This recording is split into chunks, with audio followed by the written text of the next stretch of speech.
हाँ जी, नमस्कार सभी को। और हम बात कर रहे थे महिला एवं बाल अपराध पर।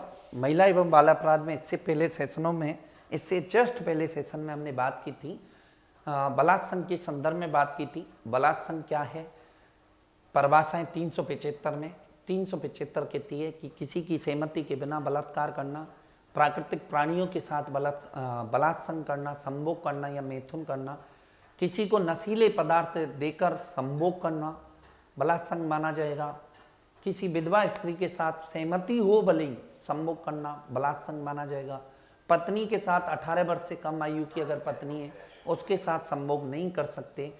16 वर्ष से कम आयु की अगर कोई पत्नी है तो उसके साथ आप सो भी नहीं सकते। 12 वर्ष की अगर कोई पत्नी है तो उसके साथ आप कुछ भी नहीं कर सकते, बलात्संग माना जाएगा। इसके बाद पृथक्करण के दौरान अगर कोई व्यक्ति बलात्संग संभोग करता है तो वो भी बलात्संग माना जाएगा। ऐसे ही हमने कुछ प्राकृतिक प्राणियों के साथ प्रकृति के विरुद्ध ऐसे कुछ हमने रूल्स पढ़े थे परिभाषाओं में। फिर धाराएं पढ़ी थी 376 में हमने चर्चा की थी किसी भी व्यक्ति द्वारा किसी भी के साथ क्या है बलात्संग करना 20 वर्ष कम से कम सजा, आजीवन सजा भी हो सकती है। तो ऐसे फैक्टों को जान लिया था, मेन फैक्ट थे जिनको आपको याद रखना है। अब हम बात करते हैं इस टॉपिक में अंदर अपनी मैं कुछ आयोगों के संदर्भ में बता देता हूं। 2 आयोग क्या है, मोस्ट है अपने लिए, है ना। तो इन 2 आयोगों को आपको क्या रखना है, याद रखना है। और 2 आयोग कौन कौन से हैं देख लो भाई। 2 आयोग हैं अपने, राष्ट्रीय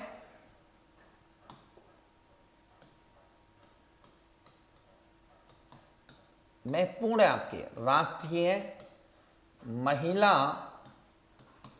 आयोग। राष्ट्रीय महिला आयोग क्यों महत्वपूर्ण है, क्यों? क्योंकि हम टॉपिक दे रखा है हमें कौन सा, महिला एवं बाल अपराध। क्लियर? तो देखिए सबसे पहले हम बात करते हैं राष्ट्रीय महिला आयोग के संदर्भ में, फिर राजकीय महिला आयोग के संबंध में बात करें, राज्य महिला आयोग के संबंध में। इसकी स्थापना, राष्ट्रीय महिला आयोग की स्थापना कौन से अधिनियम के तहत की, तो ध्यान रखना राष्ट्रीय महिला आयोग अधिनियम 1990 के तहत स्थापना की गई थी। स्थापना हुई थी किसकी, राष्ट्रीय महिला आयोग की स्थापना हुई थी मेरे भाई। क्लियर? दूसरा फैक्ट कि साहब स्थापना तो हो गई लेकिन इसकी क्या क्या धाराएं हैं वो भी बात करेंगे। मुख्यालय कहां पर है, नई दिल्ली में। स्थापना कब हुई, कौन कौन से अधिकार इसको प्राप्त हैं। तो देखिए कुछ धाराएं हैं जो हमें इस अधिनियम की याद रखनी है। कौन कौन सी धाराएं? धारा 1, धारा 1 में अधिकतर क्या होते हैं, क्षेत्र और विस्तार होते हैं। क्या होते हैं? क्षेत्र और विस्तार होते हैं। ठीक है भाई, धारा 1 में क्षेत्र और विस्तार ही होते हैं। तो देखिए इस अधिनियम का नाम व विस्तार, इस अधिनियम का नाम व विस्तार होता है। नाम राष्ट्रीय महिला आयोग का उल्लेख मिलता है और विस्तार कहां कहां लागू होगा, तो पूरे भारत में राष्ट्रीय महिला आयोग संज्ञान लेने के लिए तत्पर है। बाकी प्रत्येक राज्य में अलग अलग स्तर पर राज्य महिला आयोगों की स्थापना की गई है। धारा 2 क्या कहती है मेरे भाई, तो धारा 2 कहती है कि गठन इसका कैसे होना चाहिए, विधि पूर्वक। गठन विधि पूर्वक है। कैसा गठन है, विधि पूर्वक। कैसा? वो है संवैधानिक है, संवैधानिक नहीं है, संवैधानिक है। कब हुआ गठन? 10 जनवरी 1992। आपके राजस्थान पुलिस वालों के लिए ये डेट बहुत ही मायने रखती है क्योंकि अलग अलग बुकों में अलग अलग डेट मिलती हैं। कोई बुक में 1 जनवरी 1992 दे रखी है और कोई बुक में क्या दे रखी है, 31 जनवरी 1999। लेकिन ध्यान रखना धारा 2 हो गई, धारा 2 के बाद धारा 2 में क्या है, परिभाषा है, बिल्कुल सेम रखेंगे ना, यहां से मिस्टेक हो गई, मिटाना भी नहीं पड़े। धारा 2 में इसकी परिभाषा दी है, और धारा जो 3 में है वो क्या है, गठन एक के प्रक्रिया निर्माण है। धारा 2 में परिभाषा, धारा 3 में गठन विधि पूर्वक है। नेक्स्ट बात करते हैं धारा 4 के संदर्भ। ध्यान रखना, धारा 2 में परिभाषा है, एक मिनट मिटा ही देता हूं, नहीं कुछ लोग तो क्या कहेंगे धारा 2 ही है, क्योंकि बाद में वीडियो देखेंगे।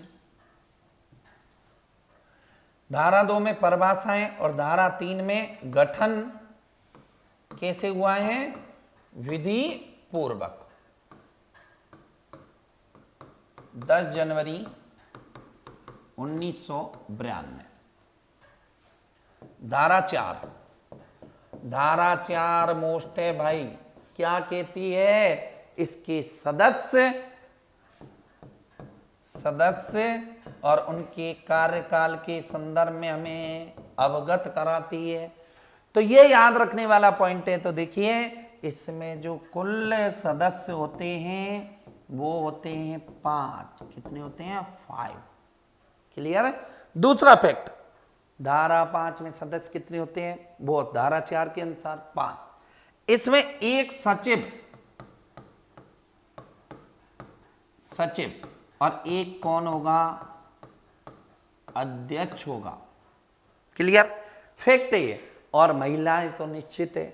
दूसरे फैक्ट में बात करें, धारा 5, धारा 5 में बात करें तो धारा 5 कार्यकाल और रह गया था, सदस्यों का कार्यकाल क्या होगा ये याद रखना। सदस्यों का कार्यकाल कितना होता है, 3 वर्ष। बहुत अच्छा पॉइंट है। राष्ट्रीय महिला आयोग के सदस्यों का कार्यकाल कितना होता है, 3 वर्ष होता है मेरे भाई। नेक्स्ट बात करते हैं धारा 8। धारा 8, धारा 8 में क्या है, स्थापना क्यों की गई है,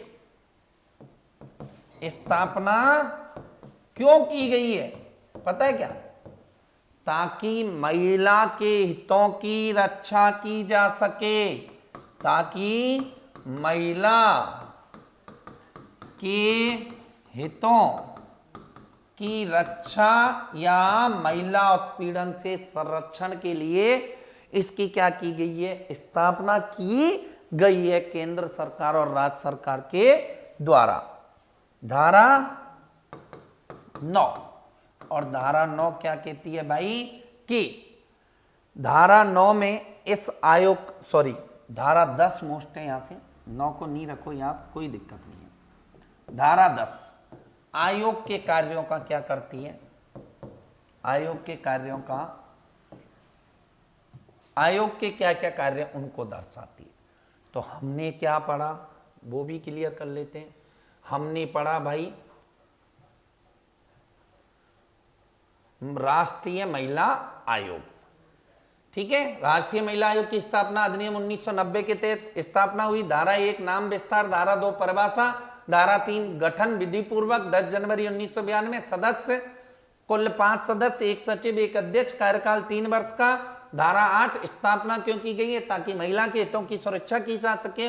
और धारा 10 आयोग का कार्य, पूछ सकता है कि महिला की हितों की सुरक्षा या रक्षा के लिए क्या किया गया है, तो राष्ट्रीय महिला आयोग की स्थापना की गई है। और क्या फैक्ट है इसमें, और मेरे भाई फैक्ट है, देखो एक तो क्या याद रखनी है, स्थापना, पुनः लिख देता हूं, 10 जनवरी 1992। एक लिखना है मुख्यालय, नई दिल्ली। मुख्यालय कहां पर है, न्यू दिल्ली, नई दिल्ली में। क्लियर। और कौन सी अधिनियम के तहत पारित हुई है, राष्ट्रीय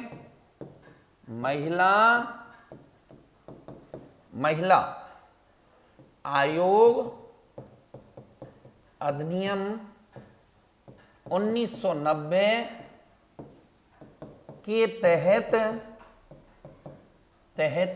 स्थापना हुई है। कब पारित हुआ यह अधिनियम? यह है जो अधिनियम है 30 अगस्त 1990 को पारित हुआ था। कब हुआ था? 30 अगस्त 1990। सदस्यों के बारे में बता दिया, मुख्यालय बता दिया, क्लियर। अब बात बचती है कि वर्तमान में सदस्य कौन है। तो इस आयोग, राष्ट्रीय महिला आयोग की प्रथम अध्यक्ष, राष्ट्रीय महिला आयोग की प्रथम अध्यक्ष थी सुश्री जयंती पटनायक। सुश्री जयंती पटनायक, याद रखना है, इसकी प्रथम अध्यक्ष थी सुश्री जयंती पटनायक। और वर्तमान में अध्यक्ष मोस्ट पॉइंट ही है ना, वर्तमान में अध्यक्ष थी कौन? रेखा शर्मा। क्लियर? कौन थी? रेखा शर्मा। ये हो गया अपना कंप्लीट, पूर्ण रूपेण। और इसका क्या नाम है? राष्ट्रीय महिला आयोग। ठीक है भाई। अब बात करते हैं हम राजकीय महिला आयोग के संदर्भ में। तो राजकीय महिला आयोग क्या है, इसके बारे में हम बात करें। प्रत्येक राज्य पे क्या की गई है? इन आयोगों की स्थापना की गई है। राज्य महिला आयोग और राज्य महिला आयोग, जैसे राष्ट्र महिला आयोग था, ऐसे ही भारत के प्रत्येक राज्य में राज्य महिला आयोगों की क्या की गई है? स्थापना की गई है। बात करते हैं राज्य महिला आयोग के संदर्भ में। जैसे कि उसमें राष्ट्रीय महिला आयोग अधिनियम 1990 जो 30 अगस्त 1990 को ही लागू हुआ था, उसके तहत उसकी स्थापना हुई। ऐसे ही यहां पे भी एक अधिनियम बना, राजस्थान राज्य महिला आयोग अधिनियम। राजस्थान राज्य महिला आयोग अधिनियम। और कब बना? 1999। और इस अधिनियम के तहत राजस्थान में राज्य महिला आयोग की क्या हुई थी? स्थापना हुई थी मेरे भाई। क्लियर? कब हुई स्थापना? तो स्थापना हुई थी 15 मई 1999।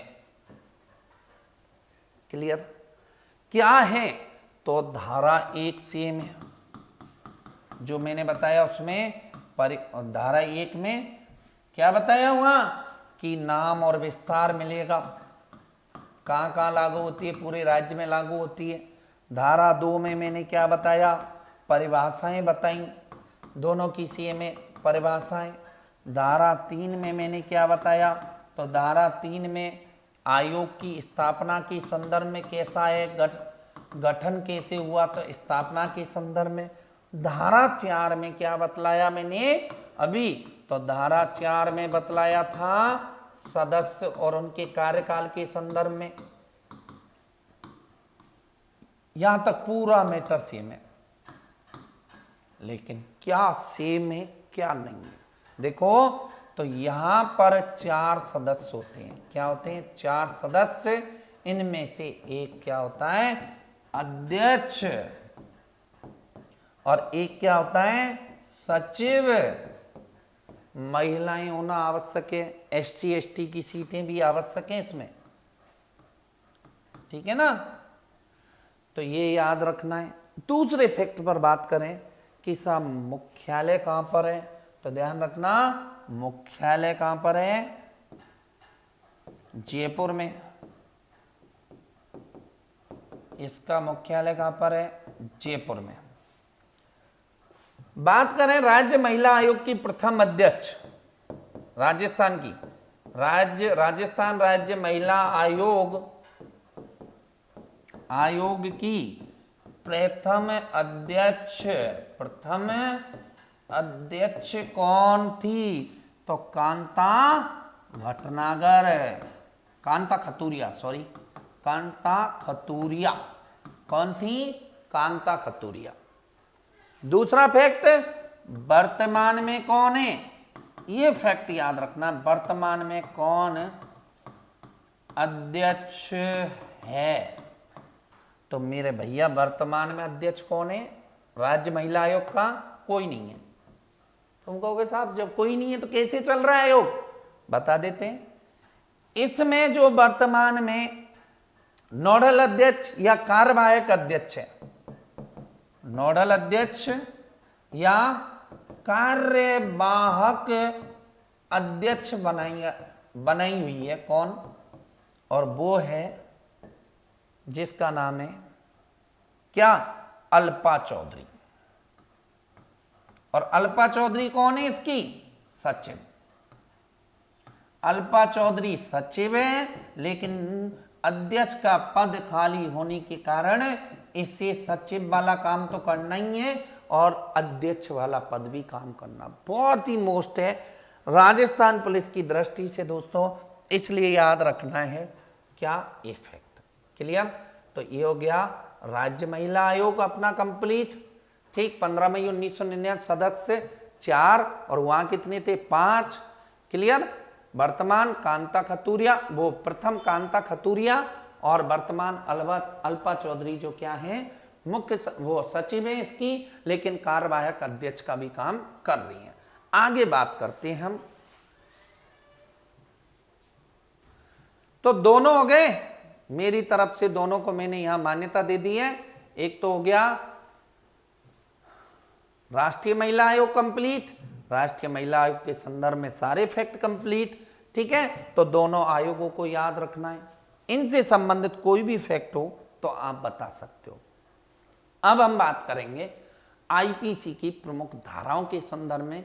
मेन पॉइंट ही पढ़ा रहा हूं, आपकी एग्जाम की दृष्टि से ज्यादा रामायण नहीं गा रहा हूं, बहुत ज्यादा रामायण है इसमें, लेकिन आपको ये वीडियो देखने के बाद आपको पेपर में लगेगा कि हाँ कुछ पढ़ाया था। ठीक है, तो नेक्स्ट सेशन में जानेंगे हम ये अगला, इसका जो महिला एवं बाल अपराध का अगला पार्ट कौन सा होगा? आईपीसी की प्रमुख धाराएं, जैसे कि एसिड से संबंधित धाराएं, गर्भपात से संबंधित धाराएं, अश्लील व्यापार करने पर क्या क्या धाराएं हैं, कहां पर आप अश्लीलता का प्रदर्शन नहीं कर सकते, उन धाराओं के संदर्भ में हम क्या है जानेंगे। तो जब तक के लिए धन्यवाद। जय श्री कृष्णा, राधे राधे, हंसते रहिए, मुस्कुराते रहिए।